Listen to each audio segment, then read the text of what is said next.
என் ஃப்ரெண்டோட சிஸ்டருக்கு கஸ்டமைஸ் பண்ணது தான் இந்த பிரைடல் ப்ளவுஸ். 1 மந்த்துக்கு முன்னாடியே இந்த டேட்டில் பிரைடல் ப்ளவுஸ் வேணும்னு சொல்லியிருந்தாங்க. பட் அவங்க saree ரொம்பவே லேட்டாக தான் பர்ச்சேஸ் பண்ணாங்க. ஸோ வெட்டிங்க்கு 2 டேஸ்க்கு முன்னாடி தான் என்கிட்ட மெஷர்மெண்ட் ப்ளவுஸும் ஃபேப்ரிக்கும் வந்து கொடுத்துருந்தாங்க. நான் ஸ்க்ரீனில் ஷோ பண்ணுற இந்த டிசைன் தான் அவங்க சூஸ் பண்ணியிருந்தாங்க. அவங்க சூஸ் பண்ணியிருந்த இந்த டிசைனில் லீவுக்கு ஃபுல்லாகவே ஜர்தோசி யூஸ் பண்ணி தான் ஒர்க் பண்ணியிருப்பாங்க. ஜர்தோசி யூஸ் பண்ணி ஒர்க் பண்ணும்போது ரொம்பவே டைம் ஆகும்னு சொல்லி கிளாஸ் பீட் யூஸ் பண்ணலாமான்னு கேட்டிருந்தேன். அவங்களுமே சரின்னு சொல்லிட்டாங்க.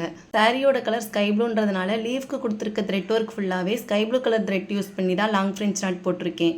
இந்த குட்டி குட்டியாக வர்ற ஃப்ளவர் டிசைனுக்கு எல்லாமே ஜர்தோசி யூஸ் பண்ணி லேசி டேசி ஸ்டிச் கொடுத்துருக்கேன்.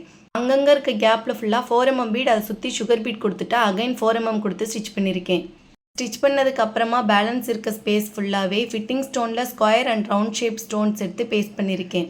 கிளைண்ட் ஹேங்கிங் பீட் ஆல்சோ கேட்டிருந்தாங்க. ஸோ ஹேங்கிங் பீடும் ஆட் பண்ணியாச்சு. பேக் அண்ட் ஃப்ரண்ட் நெக்குக்கு இந்த மாதிரி தான் ஒர்க் பண்ணியிருக்கேன். இந்த ப்ளவுஸ் டிசைன் ஸ்டிச்சிங்கோட தான் கேட்டிருந்தாங்க. ஸோ ஸ்டிச் பண்ணி ஃபைனலாக பேக்கிங்கும் பண்ணியாச்சு. இந்த மாதிரி ப்ளவுஸ் டிசைன்ஸ் உங்களுக்கும் கஸ்டமைஸ் பண்ணணும்னா ஸ்க்ரீனில் ஷோ பண்ணியிருக்க நம்பருக்கு காலர் மெசேஜ் பண்ணி டீட்டெயில்ஸ் கேட்டுக்கோங்க. கிளைண்ட் ஆல்சோ உங்கள் வியர் பண்ண இமேஜுமே சென்ட் பண்ணியிருந்தாங்க. இந்த ப்ளவுஸ் டிசைன் எப்படி இருக்குன்னு கமெண்டில் ஷேர் பண்ணுங்கள்.